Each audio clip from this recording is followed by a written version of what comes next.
What's up, y'all? We are back with another fighter feature here on the Zero Hour. I'm Tim Lloyd, joined by my man Jeff Hobbs. And today we have Xavier Horton joining us here, and he is getting ready to compete for the first time in the Aries cage next Friday night. Aries 10 from the world famous Cotton Eye Joe, Knoxville, Tennessee. Xavier is going to be taking on Jacob Adams at a 175-pound catch weight. Jeff, always exciting to get some new blood in the up in our scene, man. Xavier coming out of that NFC region down there. We just worked with those guys, obviously, on our Augusta co-promotion. So we always know they bring a high level of fighter up from from Georgia. Yeah, it's always exciting getting new guys in, but it's even I don't know, it feels a little different now that we have worked with. Usually there's that competitiveness between promotions, but now we've had a chance to work with NFC two times now on co-promotions, and have gotten pretty close and tight with them. And we're going down there to those co-pro shows, Tim, and we're seeing lots of talent down there Yeah. that we would be happy to get up our way. So Xavier is definitely falls into that category now on a guy that has cut his teeth down with NFC, and that we're happy to get up here and kind of intertwine and maybe do a little pipeline in between the two promotions now. Xavier, my man, thank you for taking the time. I know this is probably your last hard week of training before the fight next week. How are you feeling as we're about a week out? Oh, no, we lose the sound again. We lost the Yeah. sound again, Xavier. I don't know what happened. Well, we lost the sound again, Xavier. Do what you did last time. Oh, Hey, you're Yeah, there you back. All go. right. Yeah, we're oh, good. you're good now. Okay, sweet. Yeah, like I was saying, we're excited to have you up next week. How we feeling at the 1 week out mark? Yeah, I'm feeling good. As I was saying, I changed gyms about 3 months ago, so I'm kind of new with ground and pound, but they're a solid group of people. Like the Muay Thai team is good, the Black Eye is good. Like the whole team is good. So we're training hard. Well, man, your teammate on the card as well, David West. We got to see him at our last show at the Joe, and he was Yeah. very, very impressive. I love to work with him and Coach Brian there. They, great class acts to work with. So I'm excited to see what you bring to the cage. You look like you're a very muscular guy. Kind of almost like a Torres Finney type build there, Jeff, with just kind of that juggernaut build. What can we expect out of Xavier Horton? What can the Aries fans expect out of this fight that don't know you and haven't seen you fight? In a nutshell, kind of, what is it? What can we expect out of a Xavier Horton fight? So I started out in wrestling. So my background's wrestling, but I like to be exciting. So I'm always looking for the knockout, no matter what. But if it does come down to grappling, then I can grapple too. I was in the Army, so I did a lot of combatives while I was in Oh, the Army. nice. Did some combatives tournaments. I competed in the All Army combatives tournament in 2018 and got third. So, and that was like full on MMA rules. So I'm used to the violence. So I love it, man. You got Jacob Adams in front of you this time. Another young buck. Both of you guys just with two fights earlier in your career. What are your thoughts on him? What are some of the things he brings to the table that you need to kind of watch out for, you think? yeah, he seems like he's a strong competitor. He seems like he's got pretty good cardio, honestly, and he knows how to keep the pace. His grappling seems to be good. So it should be an exciting match. Honestly, we're good. It's a good matchup. Like two beasts, the bear versus El Monstro, the monster. So Hey, I like it, and it's going to be higher up on the card for that reason because this is one of those fights that I really just feel is going to deliver. I'm throwing hands. I'm not wrestling. It's not going to be none of that. So I'm throwing hands. Jeff, what you got for my man Xavier? Xavier, man, this sport that you're in, there's wins and there's losses, and they always say you learn from your losses. Your last outing out, your last time out, didn't come away on the right side of the win-loss record, but what was it you took from that fight that you learned from? What happened in that fight that you were able to kind of step away, learn what went wrong in your mistakes, and how did you get better after that loss? So I got rear naked choke. That's how I lost, and I was winning the fight up until the second round.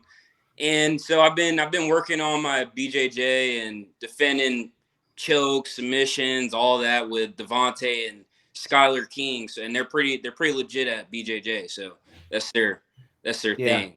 Especially like you just said, I was winning the fight until I wasn't winning the Yeah. fight. And Yeah. usually when fighters say that, it usually comes down to a pinpointed mistake that, Yeah. Okay, I know exactly where I made that mistake and how to fix that because I was winning until I didn't win, until I wasn't. So what was it about when Tim called you about this matchup though, about, your opponent that you said, yes, this is the opponent for me. This stylistically, this is the opponent that I can show out and showcase my skills in. What did you see in Jacob? And thank you for stepping up on short notice, by the way. I was going to say, Xavier stepped up on what's going to probably about 3 weeks notice when it's all said and done. So thank you for that. Yeah. Yeah. Well, thanks for the opportunity. Honestly, ever since my last fight, I've been in the gym. I've been training hard. I've been looking for a fight. So this just came at the right time. And then I saw my opponent's 2-0. So that's beat this guy. And then, I mean, you know what I'm saying? So right. I'm fighting a notable person in the amateur.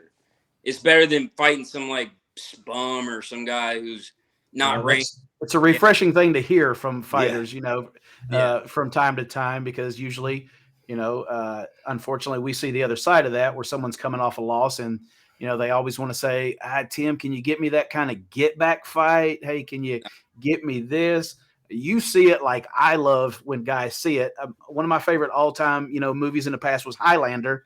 And it was when you killed your opponent, when you killed your enemy, you took their soul, you took their power, and you're looking at it like I'm taking that 2-0 record. I beat you. It doesn't matter what my record is. I'm taking your record. My first opponent was 2-0, and I beat him. I like to fight. Like you said, I like to fight those better people.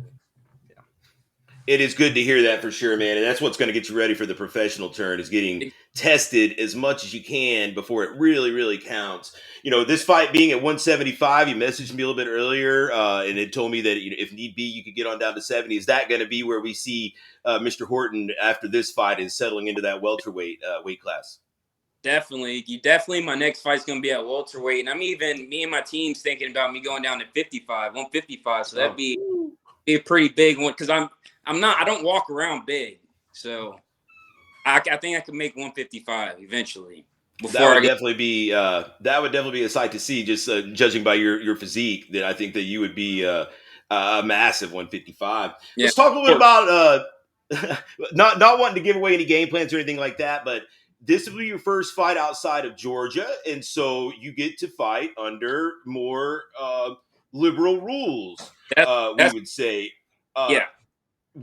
Jeff and I were just down in Augusta and called a lot of those fights under the, I guess, for lack of a better word, beginning amateur rules. And it's very difficult to finish your opponent in that rule set because, you could drop a guy, but then are you better off letting him up so you can drop him again? Or, because once you go to the ground, you can't pound into the head. You can only go to the body, and that's pretty tough to get guys out of there. Then it becomes more or less a grappling match. Are you excited to be able to open up a little bit? I saw his excitement, Tim. I saw his excitement when you said it. Yeah, is that going to make a big difference in your I'm not asking you your game plan, but just knowing that you can do some things that you can't necessarily do down. And after this, you'll have 3 fights, so you can do those things. Yeah. But I know it's got to be a welcome sight to be able to open up a little bit. Yeah, well, my last 2 fights, I honestly could have finished in less than 30 seconds if I was allowed to ground and pound. Because I got a point taken from I think both fights because I was striking at a down opponent. So that's my bread and butter. Honestly, it's instinct. Yeah, you hurt somebody, you want to finish them, and it's instinct. So yeah, you don't have to worry about getting any points taken away up here. You can let them fly. Awesome. Yeah, I'm ready. Yeah, I'm excited. That's another reason to fight for you guys. Yeah, man, but you've been great to work with, man. So definitely excited to work you into the mix here, especially at 170 after this, because that is a division that is really wide open right now, and we welcome as many contenders as we can get there. What is some of your goals, man? Short term, long term. Is there anything that you're kind of wanting to accomplish by the end of 2022, and then long term, like how far you want to go with this? Is this something that you're doing just to scratch that competitive itch, or are you looking to go all the way, go pro, and see what happens? So I got out of the military after 6 years to pursue my MMA career. So this is it's all or nothing. I'm 26 years old. Like it's either now or never. And I'm my like main focus in life right now is my kids and then MMA. So I'm dedicated to the sport, and eventually I want to fight for those major fight organizations. You know what I'm saying, like Bellator, UFC, PFL. But for now, I'm trying to get some impressive amateur wins down. So, and I mean, so if I have any goals by the end of this year is to have like an impressive highlight reel of amateur fights. Nice. And then go pro by next year. I like it, man. I like a man with a plan. And you can catch this man with a plan, Xavier Horton, at the world famous Cotton Eye Joe. It's going down next Friday night, Aries 10. And you get your tickets at fightertickswiththenext.com. And then, of course, if you can't make it live, you can catch the pay-per-view at combatcast.tv. Before we let you go, Xavier, if you would give us some shout-outs where they're due. You got any friends, family, training partners, teammates, sponsors you want to give some shout-outs to, then I'll let you have at it. I just want to give my shout out to basically my teammates and team ground and pound, because without them I wouldn't be pushing this hard. Them guys are really pushing me. So hey, it always helps to have a good, strong team behind you, man. It definitely goes a lot further than trying to go with this solo, no doubt. So before we let you go, man, where can our viewers find you on social media so they can keep up with your comings and goings? So it's EL_Monstro96. Monstro, the monster. El Monstro 96. All right. Give him a follow. Thanks so much for the time, Xavier. We will see you in one short week at weigh-ins, man. And best of luck in this last week of preparation. Definitely excited to see you throw down. All right. Thank you, guys. See you. See you, man.